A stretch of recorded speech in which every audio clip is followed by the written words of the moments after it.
ஸ்தோத்திரம். இந்த நாளில் கூட கிருபையின் நேரம் என்று சொல்லி 2வது நாள் ஜெபத்தை தேவ சமூகத்தில் அர்ப்பணித்து ஜெபிக்கும்படியாக கிருபை ஜீசஸ் மினிஸ்ட்ரி முகாந்திரம் இந்த பிரேயர் உங்களிடத்துல கடந்து வருவோம். அனைவரும் ஜெபித்துக் கொள்ளுங்க. கர்த்தர் பெரிய கிருபையினால் நம்மை நிரப்புவாராக. ஹல்லேலூயா.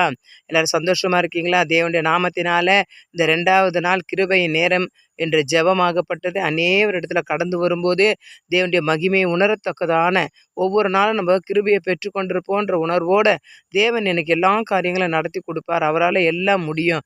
ஏனென்றால் அவருடைய கிருபை நம்மை தாங்கி கொண்டிருக்குது. ஹல்லேலூயா.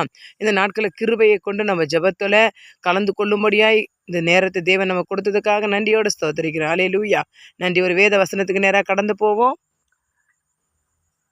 2 நாளாகமும் 6ஆம் அதிகாரம் 42ஆம் வசனம். தேவனாகிய கர்த்தாவே, நீர் அபிஷேகம் பண்ணினவரின் முகத்தை புறக்கணியாமல் உம்முடைய தாசனாகிய தாவீதுக்கு வாக்குத்தத்தம் பண்ணின கிருபைகளை நினைத்தருளும் என்றான். அல்லேலூயா. அப்போ தாவீதுக்கு வாக்குத்தத்தங்கள், அல்லேலூயா, வாக்குத்தத்தம் கொடுத்த கிருபைகளை, ஆண்டோடைய கிருபை தான் தாவீதை வழி நடத்தினது. அல்லேலூயா. இன்றைக்கு தாவீதை போல் நம்மளும் ஆண்டோடைய சமூகத்தில் ஜெபிக்கிறதாகவும் தேவனுக்காக எழும்பி பிரகாசிக்கவும் வைராக்கியமாகவும் கர்த்தருக்காக எழும்பும்போது நம்மளை ஆண்டவர் என்ன பண்ணுவார்? கிருபையினால் நம்மை தாங்குவார். ஏனென்றால் ஆடு மேய்த்து கொண்டிருந்த தாவீது, ஒன்றுமே தெரியாத தாவீதுக்கு ஆடு மேய்த்து கொண்டிருந்தார். அல்லேலூயா. ஆண்டரை பற்றி தெரியாது. அவர் ஆண்டவருடைய வைராக்கியமான காரியங்கள், ஆண்டவர் எந்த அற்புதம் அவருக்கு செய்யலாம். ஆனால் ஒன்று மாத்திரம் இருந்தது. அவர் தாவீதை என்ன பண்ணி கொண்டார்? ஆடு மேய்த்து கொண்டிருந்தார். அல்லேலூயா. ஆடு மேய்த்து கொண்டிருந்த தாவீதை அரசனாய் மாற்றின தேவன் அவருடைய கிருபையினால.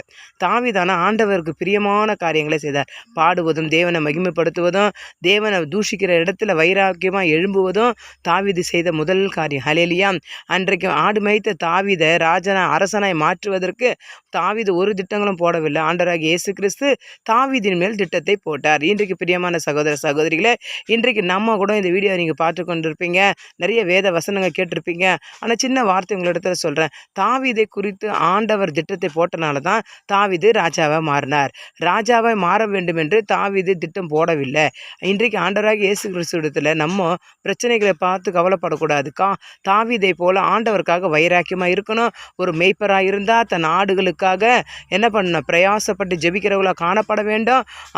ஆண்டுடைய ஊழியத்தை செய்கிறவங்க அநேகரை ரட்சிப்பில் கொண்டு வர வேண்டும் என்ற தாகத்தோடு நம்ம இருந்தோம்னா கர்த்தர் நமக்கு என்ன பண்ணுவார்?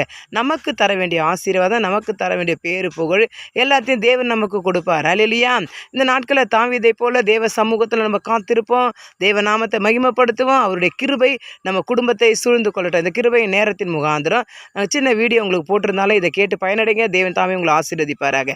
God bless you. கர்த்தர் உங்களை ஆசீர்வதிப்பார். ஆமேன்.